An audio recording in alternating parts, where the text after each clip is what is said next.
Hai guys, selamat datang di Leno Goal, sumber berita sepak bola terpercaya dan terupdate. Dapatkan update terkini dengan Anda aktifkan notifikasi ya, biar nggak ketinggalan berita seru bareng aku. Persebaya siapkan rotasi dan beri kesempatan pemain muda lawan Persija. Pelatih Persebaya Surabaya, Bernardo Tavares, menyiapkan strategi rotasi pemain saat menghadapi Persija Jakarta pada laga perdana Grup B Piala Presiden 2026 di Stadion Gelora Bung Tomo, Minggu 26 Juli malam. Ia akan memanfaatkan aturan 8 pergantian pemain untuk menjaga kondisi fisik skuad, sekaligus melihat kemampuan pemain lain. Tavares mengakui beberapa pemain masih dalam pemulihan cedera dan ada yang baru pulih, sehingga pengaturan menit bermain sangat penting.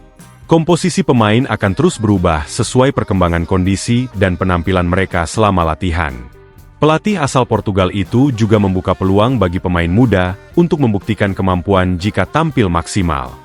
Piala Presiden menjadi momentum bagi Persebaya mempercepat adaptasi para pemain baru yang belum sepenuhnya mengenal karakter rekan setim. Target utama Tavares adalah membangun tim dan mengembangkan pemain menuju Super League. Meski fokus pada pembentukan tim, ia tetap mengincar kemenangan atas Persija yang dinilai sebagai tim kuat. Persebaya fokus pembentukan tim hadapi Persija yang kuat. Persebaya Surabaya bersiap menghadapi ujian berat saat berjumpa Persija Jakarta pada laga perdana Piala Presiden 2026. Pelatih Bernardo Tavares menilai tim Macan Kemayoran merupakan salah satu tim kuat dengan materi pemain berkualitas dan ditangani pelatih reputasi besar, Shin Tae-yong. Meski memberikan pujian, Tavares menegaskan fokus utama Persebaya tetap pada tim sendiri. Ia ingin anak asuhnya terus menunjukkan perkembangan selama turnamen pramusim. Kiper Hernando Ari menyebut seluruh pemain siap memberikan kemampuan terbaik dan memanfaatkan setiap laga sebagai bagian dari proses persiapan menuju kompetisi resmi.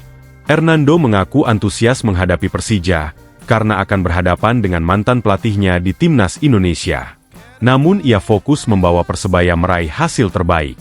Sementara itu, pelatih Persija STY mengakui persiapan timnya belum ideal karena pemusatan latihan di Thailand tertunda. Ia memastikan dua pemain Asia tidak akan menjadi starter. Laga Grup B ini akan berlangsung Minggu pukul 19.30 WIB di Stadion GBT Surabaya. Bali United, Borneo FC, Dewa United, dan skuad Timnas Indonesia. Tiga klub besar yaitu Bali United, Borneo FC, dan Dewa United menjadi sorotan setelah pengumuman skuad Timnas Indonesia untuk ASEAN Championship 2026. Bali United dan Dewa United sama-sama menyumbangkan 3 pemainnya. Dari Bali United, nama Kadek Agung, Jens Raven, dan tim Gepens masuk dalam daftar 26 pemain.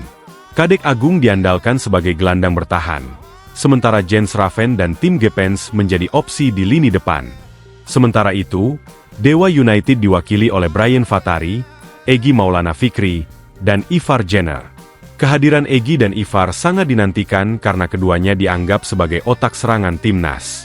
Di sisi lain, Borneo FC harus kehilangan kiper utamanya, Nadeo Argawinata, yang ditebus oleh Persija Jakarta dengan harga fantastis. Manajemen Borneo FC mengakui bahwa mereka tidak bisa menahan kepergian Nadeo, karena ada klausul pelepasan dalam kontraknya. Kami berterima kasih atas jasa Nadeo selama 2 musim. Sekarang kami fokus mencari pengganti yang setara, ujar manajer Borneo. Kabar terbaru menyebutkan bahwa Borneo FC tengah mendekati kiper asing asal Filipina untuk mengisi posisi yang ditinggalkan. Di sisi lain, Bali United justru aktif mendatangkan 2 pemain asing baru dari Brasil dan Argentina untuk memperkuat lini serang. Dewa United juga tidak ketinggalan dengan merekrut seorang gelandang serang asal Belanda yang pernah bermain di Eredivisie. Dinamika transfer ini menunjukkan bahwa persaingan di Super League musim depan akan semakin ketat. Selain itu, ketiga klub ini juga diprediksi menjadi pesaing berat di Piala Presiden 2026, dengan Bali United dan Dewa United berada di grup yang sama dengan Persija dan Arema. Para pelatih dari ketiga klub ini menyatakan bahwa turnamen pramusim akan digunakan sebagai ajang uji coba bagi pemain-pemain baru mereka. Manchester United hadapi Rosenborg di laga uji coba. Manchester United akan melanjutkan tur pramusim mereka dengan menghadapi Rosenborg BK di Norwegia pada Jumat, 24 Juli 2026, malam waktu setempat. Laga ini menjadi ujian penting bagi skuad asuhan Michael Carrick untuk menguji taktik dan kebugaran pemain menjelang musim 2026-2027. Sejumlah bintang senior seperti Bruno Fernandes dan Marcus Rashford masih absen, karena baru kembali dari tugas internasional bersama timnas masing-masing. Namun, pemain baru Andre Santos yang direkrut dari Chelsea dijadwalkan menjadi starter untuk membangun kohesivitas di lini tengah. Sorotan utama adalah masuknya talenta muda berbakat, JJ Gabriel, yang baru berusia 15 tahun, dalam skuad yang dibawa ke Norwegia. Gabriel disebut sebagai salah satu prospek terbaik Akademi United, dan diprediksi akan menjadi pemain termuda yang tampil di tur pramusim. Di sisi lain, Rosenborg yang sedang berada di tengah musim kompetisi domestik diunggulkan dalam hal kesiapan fisik. Mereka telah memainkan 18 pertandingan liga dan berada di papan atas klasemen. Carrick mengatakan bahwa laga ini akan menjadi barometer sejauh mana United bisa bersaing dengan tim yang sudah berada di puncak performa. Kami datang untuk menang dan belajar.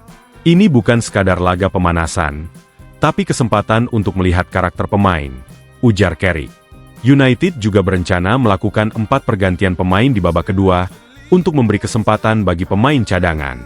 Hasil laga ini akan sangat berpengaruh pada kepercayaan diri tim jelang pembukaan Premier League yang tinggal 2 pekan lagi. Fans United di Norwegia juga diprediksi akan memadati stadion dengan kapasitas 21.000 kursi. Beberapa pemain muda seperti Kobie Mainono dan Alejandro Garnacho juga diharapkan tampil impresif dan membuktikan diri layak masuk tim utama.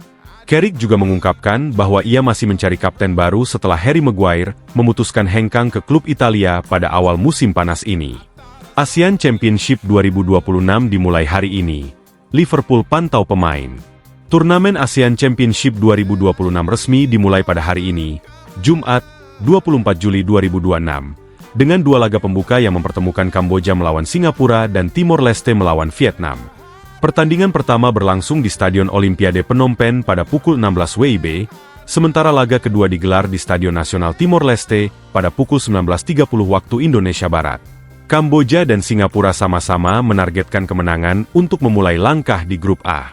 Sementara itu, Vietnam yang diunggulkan di grup B akan menghadapi Timor Leste yang dianggap sebagai tim underdog. Timnas Indonesia sendiri baru akan memulai perjuangannya pada Senin, 27 Juli 2026, melawan Kamboja di Stadion Pakansari, Bogor. Pelatih John Hartman mengaku sudah mempelajari gaya bermain Kamboja melalui rekaman pertandingan terakhir mereka. Di sisi lain, Liverpool dari Inggris juga menjadi sorotan karena dikabarkan mengirimkan pemandu bakat ke ASEAN Championship untuk memantau beberapa pemain muda potensial, termasuk dari Indonesia dan Vietnam. Klub asal Merseyside tersebut tertarik pada gelandang serang timnas Indonesia, Egy Maulana Fikri, yang tampil impresif di beberapa laga internasional terakhir. Meskipun belum ada tawaran resmi, kabar ini menjadi kebanggaan tersendiri bagi sepak bola Asia Tenggara. Liverpool sendiri saat ini sedang dalam tur pramusim di Asia, dan dijadwalkan akan melawan klub asal Jepang pada akhir pekan ini. Manajer Liverpool, Arne Slot, juga menyatakan bahwa ia selalu mencari bakat baru dari berbagai kompetisi. Turnamen ASEAN Championship 2026 ini juga menjadi ajang pembuktian bagi pemain-pemain lokal untuk menarik perhatian klub-klub Eropa. Dengan total hadiah juara sebesar $1 juta AS, persaingan diprediksi